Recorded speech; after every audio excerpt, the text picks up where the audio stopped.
जय हिंद दोस्तों। हमें प्रश्न दिया हुआ है कक्षा 10वीं का प्रश्नावली 8.1 का चौथा क्वेश्चन।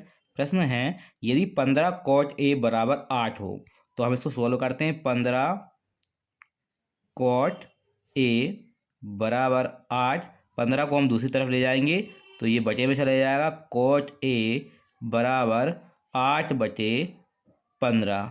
कॉट का फॉर्मूला होता है आपका आधार बटे लंब, तो ये होगा आपका आधार बटे लंब।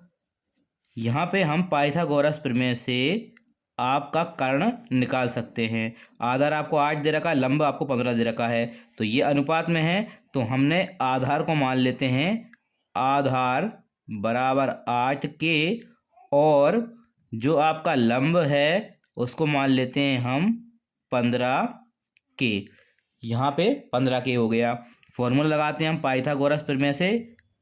पाइथागोरस प्रमेय से कर्ण का वर्ग बराबर आधार का वर्ग प्लस लंब का वर्ग।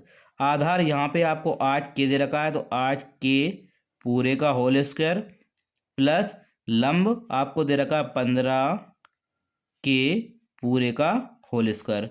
सोल्व करते हैं, 8 देखिए ये 64 के स्क्वायर हो जाएगा, प्लस 15 का स्क्वायर 225 होता है, और के का स्क्वायर ये हो जाएगा आपका के स्क्वायर। अगली स्टेप में ये स्क्वायर रहेगा तो यहाँ चढ़ जाएगा आपका रूट, इसी में चढ़ा देते हैं हम। 225 और 64 को जोड़ते हैं तो ये आपका आता है 5 4 9 और 6 7 8 289 के स्क्वायर।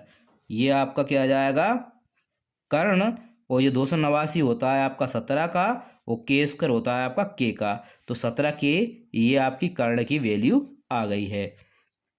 आपसे बोला है कि साइन ए और सेक ए की वैल्यू निकालिए, तो साइन ए बराबर, साइन ए का फॉर्मूला होता है हमारा लंब बटे कर्ण। तो जो साइन का मान आएगा, लंब हमारे पास कितना आया, तो लंब है हमारे पास 15 के,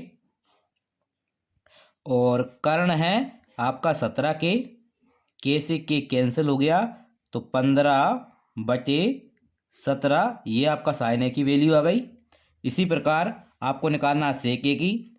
सेक ए बराबर, सेक का फॉर्मूला होता है आपका कर्ण बटे में आधार, कर्ण बटे में आधार बराबर, कर्ण यहाँ पे कितना दे रखा है, ये दे रखा है आपको 17 के, और आधार, आधार आपको दे रखा है 8 के से के कैंसिल, तो जो सेक की वैल्यू आएगी वो आएगी 17/8। ये आपके प्रश्न का उत्तर।